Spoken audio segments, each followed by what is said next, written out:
Hi and welcome to another bite-sized learning video. I'm Dave Algio, your session facilitator for this. Don't forget there are some longer self-teach videos where we expand upon these tools and models that we talk about in these short videos. Today I want to talk about a tool which is ostensibly a performance coaching tool, but is really useful as a time management tool, and I will explain. I don't know about you, but in my role as a leader over the years, I've found myself having to learn that my role as a leader is not to fix, to solve, to come up with all the solutions and the answers, and to take the problems off somebody else and sort them out myself. And actually, that's both problematic for me and my time. I become a bottleneck for so much and take on so many demands, but also for the individual, it's also disempowering. And actually, the individual is often the best person to source solutions and to take that motivation forward to take the action to achieve or solve the problem. So what I want to do is give you a tool which is called the OSKAR Performance Coaching Tool, but it's something that actually the authors, and you'll find the reference in the one-page handout, the authors recognize it's really useful for those 5-minute corridor conversations. So if you imagine, it may not be a corridor, it may be somewhere else, whatever setting you're in, but it's that idea that you can be having these conversations on the move.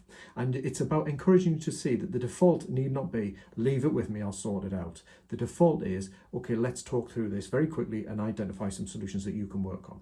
So the OSKAR model is simple, takes a bit of practice, but really worthwhile from that basis.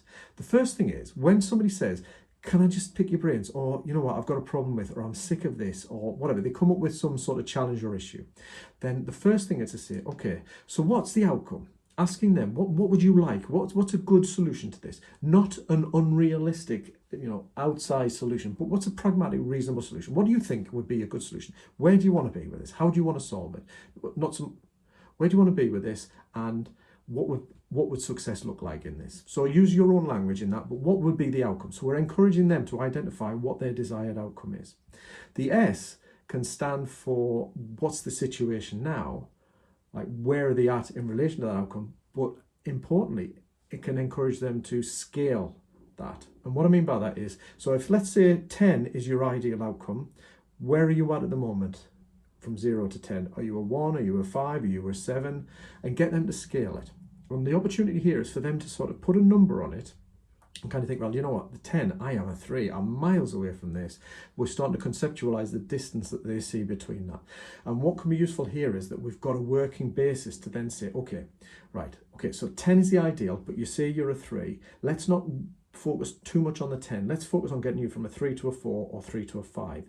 What are the things that you need to start to implement, and the solutions and the ideas, and what things are within your toolkit? What do you already know? What do you already know how to do? That's what the K stands for. What do you already know how to do? What resources, what things do you have that can help move you forward? What do you already do well? What are the strengths that you can bring to bear on this? And where are the gaps? What do you need to know? Is there somebody else you can tap into? Who else can you ask for help for? So we're starting to get them to think tangibly about a bite-sized movement from 3 to a 4. What will move you forward? Well, what I could do is I could ask such and such, because I know they've had that problem before. So I'll ask them what they did, and then I'll come back. Okay, right, great. So that's what we're going to do. And then we get them to agree some action.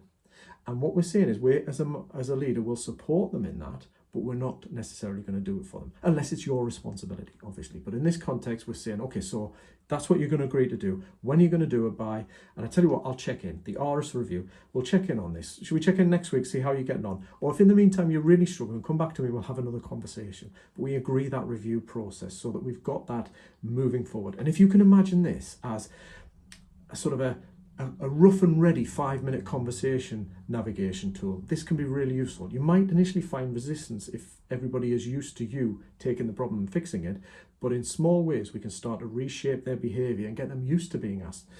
So what would be a good result for this? What's the outcome? And where are you on a scale of 0 to 10 with that outcome? 4.